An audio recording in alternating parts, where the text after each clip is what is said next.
Son las 7 de la mañana con 25 minutos y este es el tema de nuestro siguiente diálogo. Se encuentra aquí Jaime Calderón, rector de la Escuela Politécnica Nacional. Buenos días, gracias por estar aquí. Buenos días, Eduardo. La Escuela Politécnica Nacional evidentemente es una de las más prestigiosos centros de educación superior y asumíamos de inicio que era uno de los lugares a los que, digamos, con mayor interés digamos que concitan el mayor interés de parte de los demandantes de cupos en la educación superior. Sin embargo, nos decía de inicio que no es así. En realidad, la Escuela Politécnica Nacional, de manera histórica, siempre ha tenido entre 1.500 y 2.000 personas que han estado postulando por un cupo. Nosotros desde la década de los 90 teníamos alrededor de 9.000 personas haciendo filas para inscribirse y obtener los primeros cupos. Nosotros creamos en el Ecuador por primera vez una prueba de aptitud para entrar a la Politécnica y simplemente recibíamos entre 1.500 y 2.000 aspirantes, ¿no? Lo que pasa es que también se ha dado una ruptura con esto del bachillerato general. Un poco entiendo yo que se ha roto la parte esta vocacional. Antes una persona que estaba estudiando en el colegio tenía un bachillerato en físico-matemático, en químico-biólogo, en ciencias sociales, y más o menos ya tenía una cierta visión por dónde iba a ir. Ahora con el bachillerato general, algunas personas inclusive dicen yo quiero seguir una ingeniería, pero esa ingeniería demanda que debe tener ciertos conocimientos básicos en física y matemáticas, en ciencia básica. Entonces, en realidad, se especializan en dar exámenes para poder obtener el mayor puntaje posible, ¿sí? A veces 3, 4 veces están postulando por exámenes y luego quieren entrar a una carrera de ingeniería. Una vez que están ahí y ven que hay una rigurosidad y que deben tener realmente una aptitud especial para profundizar en la ciencia básica, puede darse de alguna manera una deserción. De esos 2.000 estudiantes que nosotros admitimos, alrededor de un 30% se promueven a las facultades. Tampoco es que podemos abiertamente masificar el ingreso a las carreras técnicas, porque la inversión en laboratorios es muy grande. Entonces, dice usted que de 2.000 estudiantes que son considerados en estas pruebas, más o menos 600 terminan accediendo. Pasando a las facultades. Tenemos ahora 18 carreras de ingeniería. ¿A qué atribuye usted este fenómeno? El hecho de que el 70% estén allí sin necesariamente tener las capacidades, las destrezas, el nivel de conocimientos, etcétera, o son personas atrapadas un poco en la indefinición, en la indecisión o imposibilidad de saber con exactitud qué es lo que quieren estudiar. En realidad yo creo que hay cierto tipo de cosas que son necesarias ubicar en un contexto mucho más amplio. Por eso es que la asociación, la Asamblea del Sistema de Educación Superior, desde hace un par de años atrás, discutió 10 temas claves que nosotros lo definimos como la Agenda 2035. ¿Qué universidad les debe esperar a los chicos? ¿Todo el mundo tiene que ir a la universidad? Ahora, por lo menos con las reformas, hay la opción real de que las universidades, en el caso de la Escuela Politécnica Nacional, desde 1969, teníamos carreras tecnológicas. O sea, la ingeniería es realmente una profesión que requiere bastante inmersión en la ciencia básica para poder diseñar. Por eso es que esa proliferación de carreras que a todos le llamaban ingeniería, en marketing, en ventas, en contabilidad, en administración, en gestión, o sea, realmente no son así. Las carreras de ingeniería, obviamente porque el país, sí se habla en forma general, de cambio de la matriz productiva. Si tenemos 8 centrales hidroeléctricas, que tenemos que operarlas, que tenemos que hacer mantenimiento, necesita un buen cuerpo de ingenieros. Entonces, esa parte no está siendo bien catalogada para presentar las ofertas. Ahora, más allá de este mal uso de los términos, esto de llamar ingeniería a cualquier cosa, más allá de eso, usted mismo planteó la pregunta, es que todo el mundo tiene que ir a parar a la universidad, todo el mundo tiene que, o no. ¿O en realidad la economía, las necesidades laborales y profesionales absorben, digamos, la oferta de conocimientos en muchas otras materias que no necesariamente demandan cursar años de ingeniería en una universidad? Exactamente. Perdón. Nosotros hemos visto con mucha preocupación de que no todo joven tiene que necesariamente llegar a la universidad. Tiene que también tener la opción de involucrarse en el trabajo de manera temprana. Nosotros hemos mantenido ciertas... ¿Eso qué demanda, disculpe, una educación tecnológica? Puede ser. Digamos, yo le voy a expresar lo que conocemos, ¿no es cierto? Nosotros tenemos un convenio con universidades de varias partes del mundo. Una de ellas, el Politécnico de Setúbal, tiene el siguiente sistema: 3 semestres en la universidad, 1 semestre en la empresa, técnico superior, y tenemos previstas cerca de 22 carreras técnicas. Por ejemplo. Diga usted, por ejemplo, manejo de equipos de tomografía axial computarizada que pueden estar en los hospitales, que son espacios en los que no hay inclusive personal capacitado en el Ecuador. Fíjese, nosotros, por iniciativa propia de la Escuela Politécnica Nacional, en nuestra carrera de tecnología en electromecánica, empezamos en este octubre la carrera de electromecánica con un itinerario hacia los ferrocarriles. ¿Por qué? ¿Quién va a operar el metro si no tenemos gente preparada? ¿Todos ingenieros? ¿Todos administradores de empresas? Muy bien son? pensado. Claro. ¿Pero esto fue respuesta a un requerimiento? No, nosotros, fue por iniciativa de este rectorado. Brillante iniciativa, además. Así es. ¿Qué otras alternativas? Bueno, nosotros tenemos la posibilidad en el sur de desarrollar un centro de transferencia tecnológica y constituir también unidades de producción. Si usted habla de cambio en la matriz productiva, ¿qué realmente producimos nosotros en el país? Hay necesidades que no están siendo satisfechas, que significan simple y sencillamente importación de bienes. Importación de bienes. ¿Cuáles de ellos podemos hacer?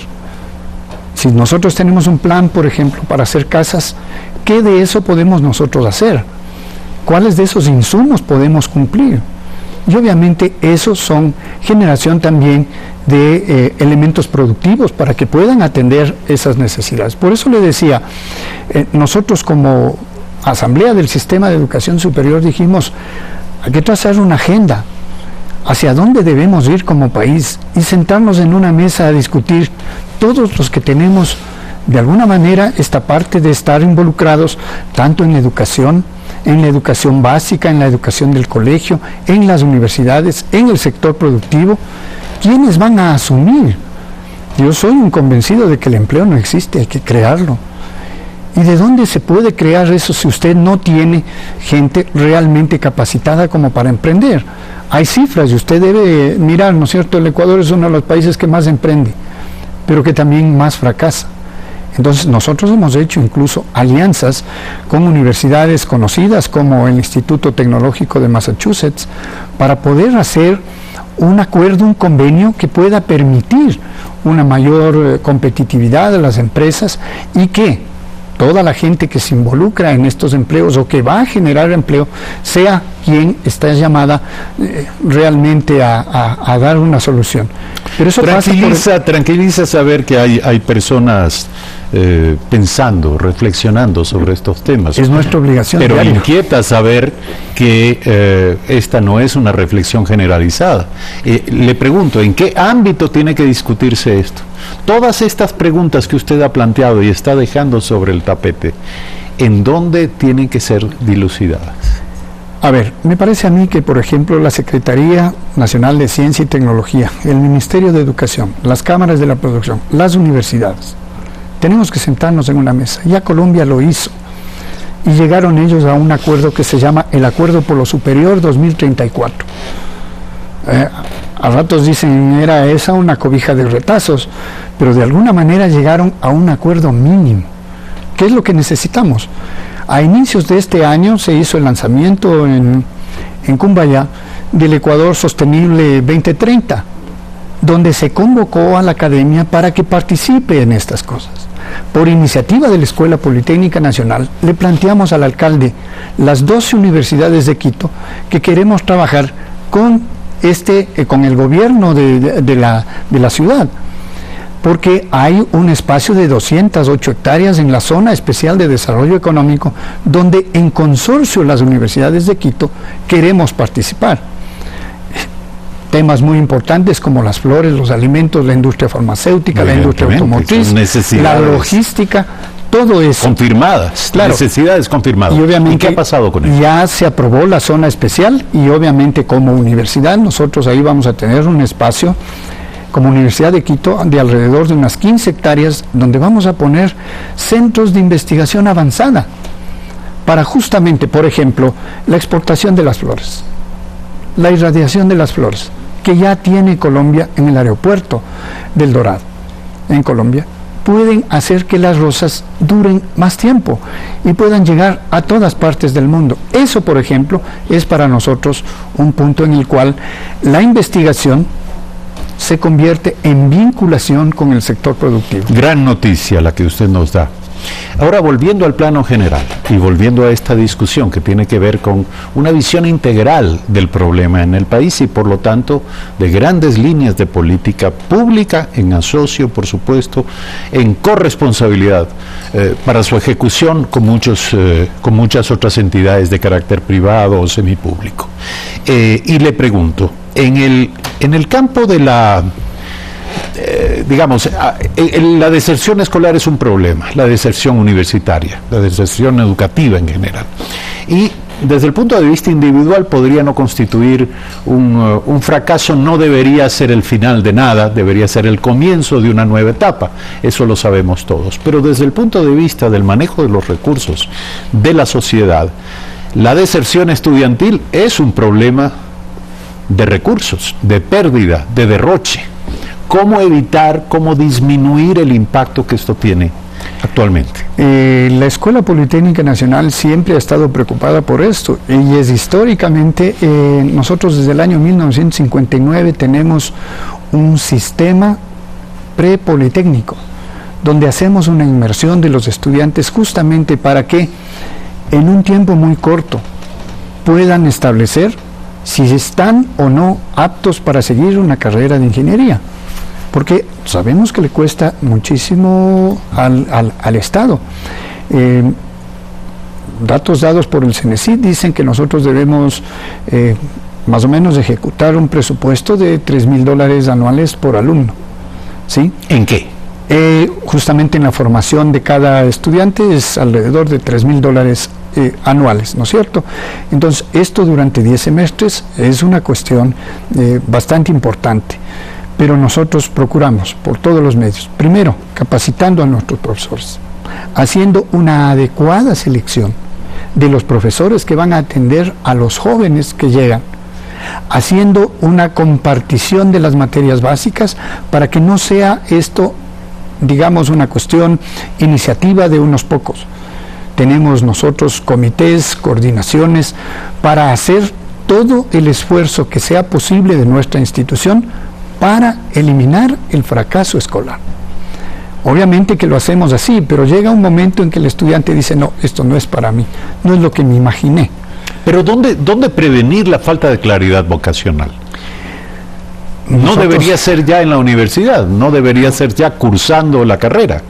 Es decir, haber cursado el primer año, el segundo y al tercero darse cuenta de que no era el camino, abandonarlo, obviamente con toda la pérdida del derroche que implica no solo en términos de Estado, también a nivel familiar, a nivel personal. Claro que sí. Nosotros lo que quisiéramos es conversar directamente con el Ministerio de Educación y, por ejemplo, hacer un proyecto en el que veamos conjuntamente el Ministerio de Educación y las universidades qué nos interesa, qué tipo de jóvenes tenemos que convocar, tenemos que traer y atraer a la universidad para que no se produzca la deserción. Definir el perfil de los candidatos. Exactamente. Entonces, es un trabajo conjunto.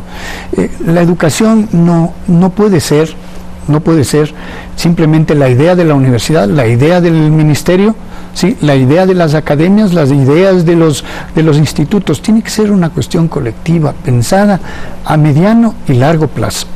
No puede encontrarse una solución simplemente que provenga de la universidad y lo que nosotros decimos que atiendan todos, sino cómo hacemos esto. Les cito un ejemplo. Nosotros hemos tenido la oportunidad de movernos por toda Iberoamérica, porque ya el problema, por ejemplo, en la formación de ingenieros, no es un problema local. Nosotros tenemos que formar ingenieros con visión global, pero con pertinencia local.